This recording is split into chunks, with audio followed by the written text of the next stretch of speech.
Hello friends, स्वागत है आपका हमारे यूट्यूब चैनल कॉम्पिटिटिव वर्ल्ड में।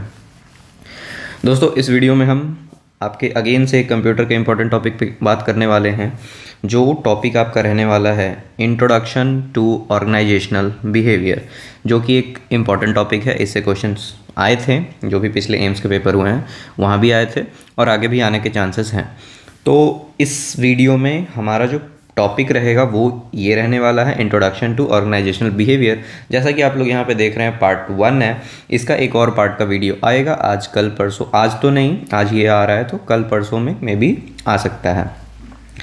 तो आज इसका एक पार्ट आ जाएगा। इसमें आपको लगभग से लगभग 30 to 40 क्वेश्चंस देखने को मिलेंगे, ठीक है।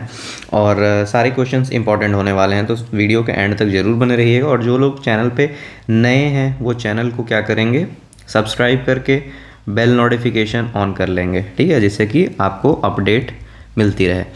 चलिए, एक और इम्पॉर्टेंट बात वीडियो शुरू करने से पहले जो कि मैं बताना चाह रहा हूँ वो है आपका ये कि जितने लोग का भी आज पेपर है, ठीक है, आज आपके एम्स भोपाल का पेपर है, जिसका जिस भी पोस्ट का होगा, अगर पॉसिबल है तो आप लोग को जितने भी मेमोरी बेस्ड क्वेश्चन रहेंगे, ध्यान से सुनिएगा, मेमोरी बेस्ड क्वेश्चन जो भी रहेंगे, जैसे आपने एग्ज़ाम दिया, मान के चलो आपको 4 से 5 क्वेश्चन याद है या 1 से 2 क्वेश्चन भी याद है, अगर 10 बंदे भी इस तरीके से करके, आपको डिस्क्रिप्शन बॉक्स में लिंक एक मिलेगा जहाँ से आप मुझे क्वेश्चंस बता सकते हो, ठीक है। उससे क्या होगा कि आप लोग के पास मान लो 4 क्वेश्चन है, 4 क्वेश्चन किसी और के पास है, किसी और, तो पूरा क्वेश्चन एक जगह इकट्ठा हो जाएगा, जिससे कि एक वीडियो बन जाएगा। जो आने वाले कैंडिडेट्स होंगे, मान के चलो अब भी आपका पेपर हो रहा है, आने वाले दिनों में और पेपर्स होंगे, तो उनके लिए क्या होगा कि एक वीडियो अवेलेबल होगा बन के कि भाई इस टाइप का क्वेश्चन यहाँ से पूछा जाता है, ठीक है। वो पर्पस है मेरा। तो अगर आप लोग इतना सा काम कर पाओ तो डिस्क्रिप्शन बॉक्स में आपको एक लिंक मिलेगा, ठीक है, जहाँ से यूजुअली आप लोग पीडीएफ परचेज करते हो, सेम लिंक से आप कांटेक्ट कर सकते हो और कांटेक्ट करके आप लोग बता सकते हो कि आपका पेपर कौन से शिफ्ट में था, कौन सा पोस्ट के लिए था और क्या क्या क्वेश्चंस आपको याद हैं। अगर इतना कर पाओगे तो आगे के लिए आसानी होगी। ऊपर से एग्ज़ाम एनालिसिस एक वीडियो भी बन जाएगा और थोड़ा टाइम मिलेगा तो आंसर्स के साथ आ जाएगा, जिससे कि आप लोग को पता चल जाएगा कि आपके मार्क्स क्या आने वाले हैं, ठीक है।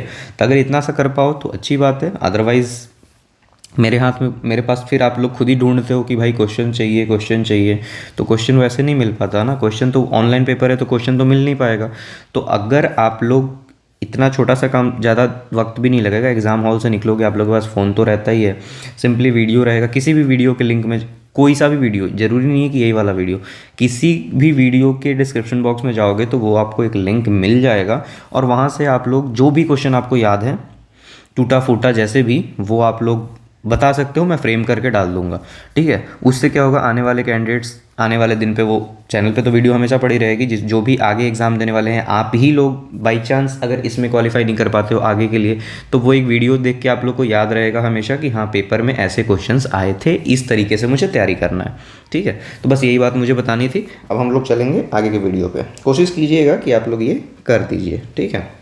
और ये आने वाले हर एक एग्ज़ाम के लिए है आपका। कुछ दिनों में एम्स सीआरई भी होने वाला है, उसमें भी जिन लोग का जिन भी पोस्ट के लिए पेपर होगा, अगर उनके क्वेश्चन कुछ मेमोरी बेस्ड क्वेश्चन रहेंगे एग्ज़ाम से निकलने के बाद, तो वो ज़रूर शेयर करें, ठीक है। चलिए, अब इतना बातें हो गई। अब जो हम लोग बढ़ेंगे वो हमारे इस वीडियो की ओर। चलिए, हमारा जो पहला क्वेश्चन है, पहला क्वेश्चन क्या रहने वाला है, पहला क्वेश्चन है आपका, फर्स्ट क्वेश्चन है आपका, organisational behaviour is. Organisational behaviour क्या है, साइंस है, आर्ट है, science as well as art है, या नन ऑफ द अबव। इसमें आपका आंसर हो जाएगा a science as well as an art, ठीक है। कम्युनिकेशन बिगिंस विथ, कम्युनिकेशन कहाँ से शुरू होती है, इनकोडिंग से, आइडिया ऑर्गेनाइजेशन से, डिकोडिंग से, या चैनल सिलेक्शन से। इसमें आपका आंसर हो जाएगा आइडिया ऑरिजिनेशन से। अ study of culture and practices in different societies is called. Studies of culture and practices अलग अलग सोसाइटीज़ में, उसे हम क्या बोलते हैं, पर्सनैलिटी, एंथ्रोपोलॉजी, परसेप्शन या एटीट्यूड्स, इसको हम लोग बोलते हैं एंथ्रोपोलॉजी। इसमें आपका जो आंसर सही हो जाएगा वो क्या हो जाएगा? Anthropology. Next, force affecting organisational behaviour are, force affect जो करता है ऑर्गेनाइजेशनल बिहेवियर को वो क्या है? क्या पीपल, इन्वायरमेंट या टेक्नोलॉजी? तीनों के तीनों ही आ जाते हैं, इन्वॉल्व हो जाते हैं, तो आंसर आपका कौन सा हो जाएगा? All the above. Scope of organisational behaviour does not include, scope जो है किसका? ऑर्गेनाइजेशनल बिहेवियर का, इन सब में से क्या इंक्लूड नहीं करता है? लीडरशिप, परसेप्शन, जॉब डिज़ाइन या टेक्नोलॉजी? तो आपको जो टेक्नोलॉजी है वो इसको इंक्लूड नहीं करता है। In present context challenges for organisational behaviour are, इस कॉन्टेक्स्ट में चैलेंज ऑर्गेनाइजेशनल बिहेवियर को लेके क्या चैलेंज हो सकता है? Employ expectation, workforce diversity, globalisation या ऑल द एबव? इसमें आपका आंसर हो जाएगा ऑल द एबव। अब आप लोग को लग रहा हो कि क्वेश्चन थोड़ा सा अलग है, तो भाई आपको ऑर्गेनाइजेशनल बिहेवियर के क्वेश्चन में, या आप इसके स्लैश में लिख लो मैनेजमेंट, मैनेजमेंट के क्वेश्चन में इस ई टाइप का क्वेश्चन देखने को मिलेगा। ठीक है, आपको कंप्यूटर वाले सेक्शन में जो ये दिया हुआ था ऑर्गेनाइजेशनल बिहेवियर एंड मैनेजमेंट, तो इसी तरह के क्वेश्चंस आपको उसमें देखने को मिलेंगे। ठीक है, तो इसमें आंसर आपका क्या हो जाएगा? इसमें आंसर आपका हो जाएगा ऑल द एबव। अगला क्वेश्चन है, meso organisation behaviour is related with, meso organisation behaviour जो है ये किसके साथ रिलेट कर रहा है? Individual behaviour, group behaviour, organisational behaviour है नन ऑफ दिस? ये जो करता है ये करता है आपका group behaviour. Organisational behaviour focuses at level 3, individual organisation society, society organisation nation, employ employer management या इंडिविजुअल ग्रुप्स ऑर्गेनाइजेशन? इसमें जो आपका आंसर सही हो जाएगा वो रहेगा डी वाला, individual groups and organisation. Next, dash is recognised as father of human relations. अब ह्यूमन रिलेशन के फादर के तौर पे इनमें से किसे जाना जाता है? Dash is recognised as father of human relations, तो William Gilbreth, Henry Fayol, F W Taylor या एल्टन मायो, ये पाया इनको ह्यूमन रिलेशंस के रूप में गॉड फादर के मतलब फादर के रूप में माना जाता है। ये जो एल्टन मायो हैं इनसे क्वेश्चन आपको कहाँ पे आया था पता है? अगर आप में से कोई से भी कैंडिडेट अगर सीटेट का एग्ज़ाम दिए होंगे कभी, सीटेट का या फिर आपने टीचर वाला जो एग्ज़ाम अभी बीपीएससी ने कंडक्ट कराया, बीपीएससी टीआरई जो हुआ है, उसमें जो आपका एक पार्ट आता है चिल्ड्रन रिलेटेड, जो आपको सब्जेक्ट आता है जो मिसलेनियस को छोड़ के, उसमें इनसे रिलेटेड काफ़ी ज़्यादा क्वेश्चन रहते हैं। क्योंकि आप यहाँ भी देख रहे हो ह्यूमन रिलेशंस के बारे के फादर के रूप में इन्हें जाना जाता है, तो ह्यूमन रिलेशंस के बारे में इन्होंने काफ़ी कुछ बोला है जिनसे इनके बारे में क्वेश्चन आता रहता है, तो इसको आप पॉइंट को ध्यान रखेंगे। Some of OB's challenge and opportunities include all the following except, इनमें से कुछ कौन कौन से चैलेंज और अपॉर्चुनिटीज़ हैं जो सारे इंक्लूड होते हैं, बस किसी एक को छोड़ के।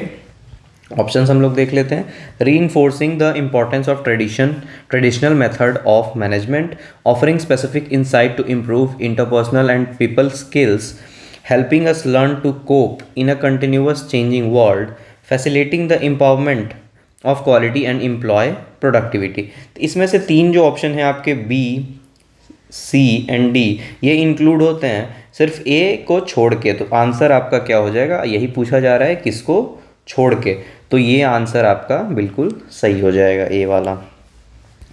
एडवर्ड टॉमलन इज रिलेटेड टू, ये जो नाम है ये किससे रिलेटेड हैं?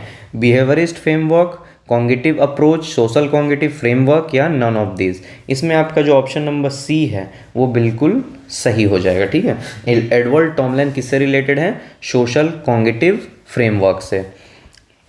Next, Hawthorne studies is related to which stage of the organisational behaviour evolution? Industrial revolution, scientific management, organisational behaviour या ह्यूमन रिलेशंस मूवमेंट? ये जो आपके चार ऑप्शंस हैं इसमें जो सही आंसर है वो आपका डी नंबर हो जाएगा, ह्यूमन रिलेशन मूवमेंट। ठीक है, कोई दिक्कत?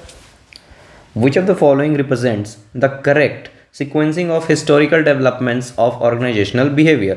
Industrial revolution, scientific management, human relation movement, OB.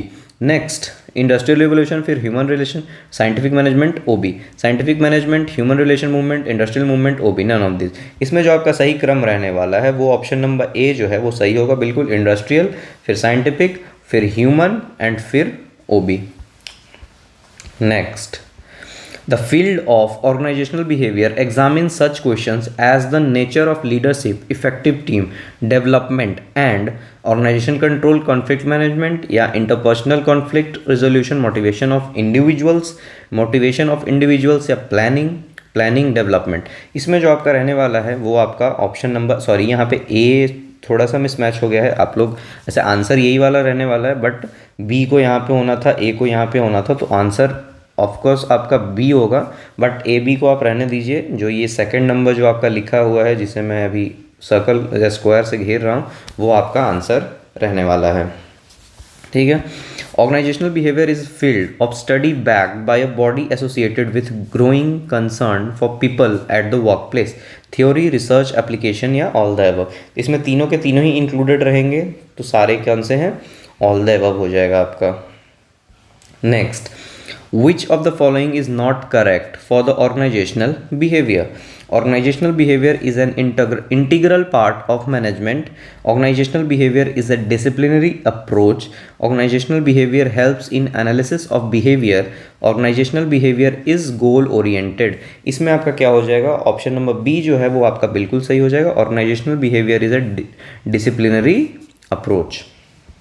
Next, Which of the following is the definition given by Fred Luthans? अब इनमें से कौन सा एक डेफिनेशन है जो दिया गया है किनके द्वारा, वो दिया गया है आपके फ्रेड लूथन्स के द्वारा। Organisational behaviour is to understand, predicting and controlling human behaviour at work. Next, organizational behavior is subset of management activities concerned to human behavior. Organizational behavior is a branch of social science that seeks to build theories. Organizational behavior is a field of study that investigates the impact on behavior। इसमें जो आपका सही answer होने वाला है, जो Fred लूथन के द्वारा डेफिनेशन दिया गया है वो होने वाला है आपका, organisational behaviour is to understand, predicting and controlling human behaviour at work. ये ऑर्गेनाइजेशनल बिहेवियर इसे समझाता या प्रिडिक्ट या कंट्रोल करता है, किसको, ह्यूमन बिहेवियर को, कहाँ पे, वर्क के दौरान। Contributions of human relation movement is are great depression, labour movement, Hawthorne studies या ऑल ऑफ दिस। तो इसमें आपके तीनों के तीनों ही आ जाएंगे। जो कंट्रीब्यूशन बोला गया है ह्यूमन रिलेशन का मूवमेंट के लेके, human relation movement is are मतलब क्या क्या आते हैं इसमें, तो ये तीनों ही तीनों आ जाएंगे और तीनों के साथ एक आंसर आपका दिया गया है ऑल ऑफ दिस। इसमें आपका सही आंसर कौन सा हो जाएगा, all of this. Nowadays a lot of stress is being put on the employee in the organization, character, movement, behavior या rewards। तो ये आप क्या हो जाएगा आंसर इसमें, बिहेवियर, ठीक है। इसमें आंसर आपका क्या हो जाएगा, बिहेवियर। अब आप लोग को जितने भी मिल रहे हैं आप लोग इसे ज़्यादा से ज़्यादा शेयर कीजिएगा, ठीक है, ताकि बहुत अच्छे मतलब वीडियो काफ़ी दूर तक इन द सेंस जिनको जिनको ज़रूरत है उनको मिले। जिनको ज़रूरत नहीं होगा वो कीवी देखेंगे, बट जिनको ज़रूरत है, आपके बहुत सारे फ्रेंड्स होंगे जिन्होंने फॉर्म भरा होगा या आप लोग के जानकार में होंगे कोई, आपने नहीं भरा, आपको दिख रहा है तो आपने नहीं भरा, तो उनको तक पहुँचा दीजिए। वीडियो अच्छी है क्योंकि ये टॉपिक हालांकि कहीं पे भी मुझे नहीं दिखा कि इन्होंने वीडियो डाला है, बट मैं काफ़ी दिन से ऐसे देख रहा था ऑर्गेनाइजेशनल बिहेवियर का क्वेश्चन ढूंढ के बनाने का। फाइनली इसका एक पार्ट और आएगा, एक आध दिन में आ जाएगा, ठीक है। चलिए, the term psychology is derived from the word psyche which means soul और स्पिरिट। कहाँ से आया है ये, लैटिन से, फ्रेंच से, ग्रीक से या नॉन ऑफ दीज से? ये आया है आपका ग्रीक से। The field of organizational behavior is primarily concerned with the behavior of individual and groups, how resources are effectively managed, control processes and interactions between organization external context, both A and C। अब A and C आपका answer तो आपका रहने वाला है ये both A and C। A and C में क्या है, the behavior of individual and groups, and C में control processes and interaction between organization external context, ठीक है। प्राइमरीली कंसर्न किससे रहता है, जो ऑर्गेनाइजेशनल बिहेवियर का जो फील्ड है वो प्राइमरीली कंसर्न किससे रहता है, तो वो रहता है आपके इंडिविजुअल एंड ग्रुप के बिहेवियर से और उनके कंट्रोल प्रोसेसेस से, interaction between organisation and external concept. आपको ऑर्गेनाइजेशन और बाहरी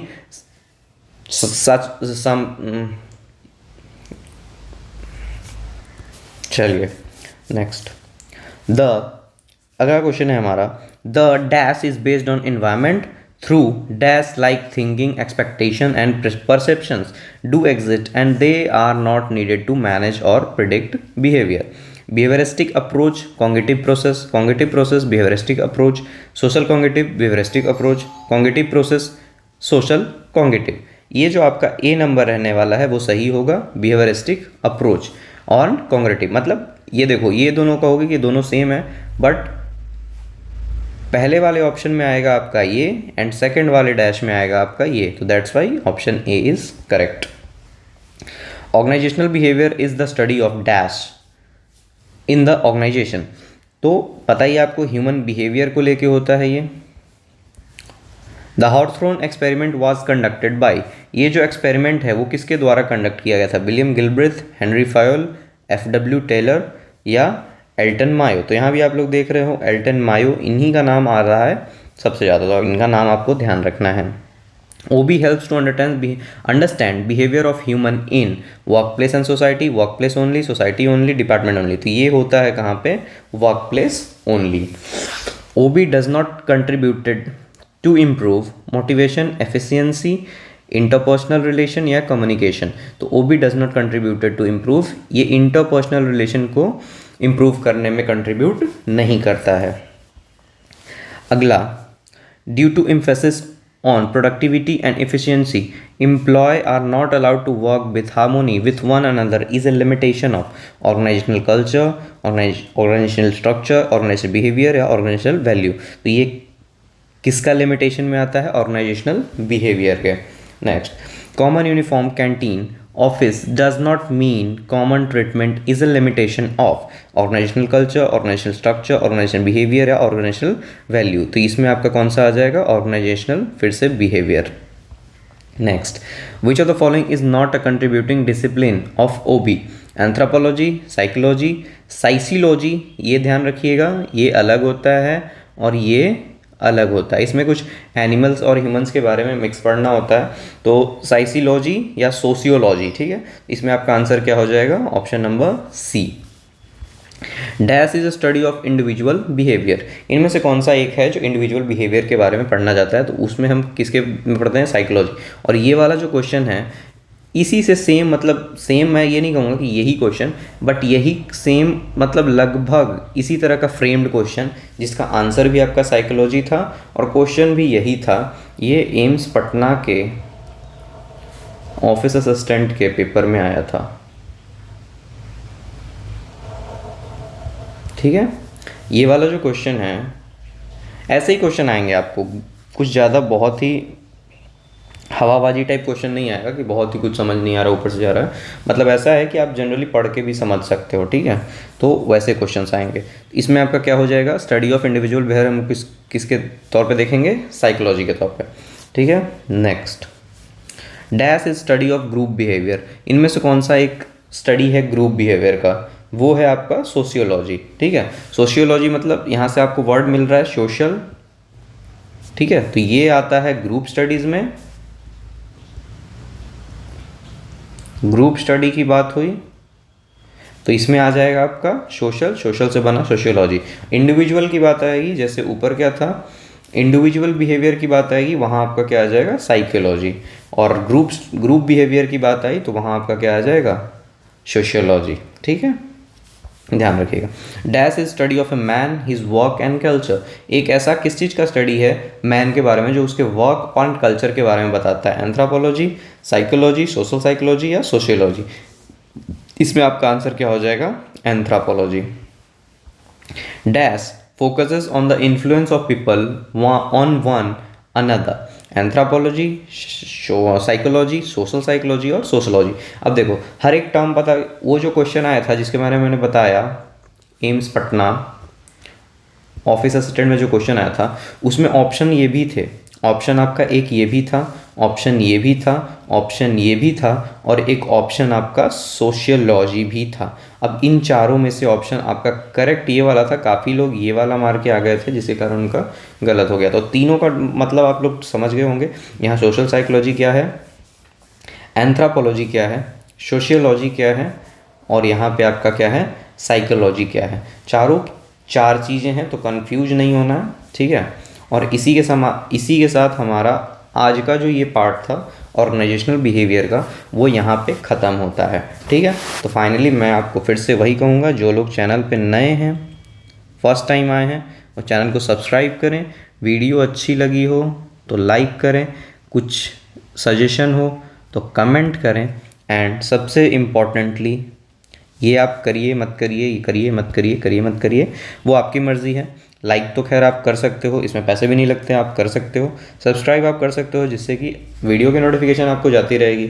एंड शेयर करिए ताकि ज़्यादा से ज़्यादा लोगों तक ये पहुंच सके। एंड जैसा मैंने स्टार्टिंग में फिर से बताया था, जो लोग वीडियो के एंड तक पहुँचे हैं उन्हें मैं एक बार फिर से बता दे रहा हूँ कि जो भी एग्ज़ाम आप देने जाओ, एम्स भोपाल का आज पेपर है, तो उसके लिए तो सबको ऑल द बेस्ट।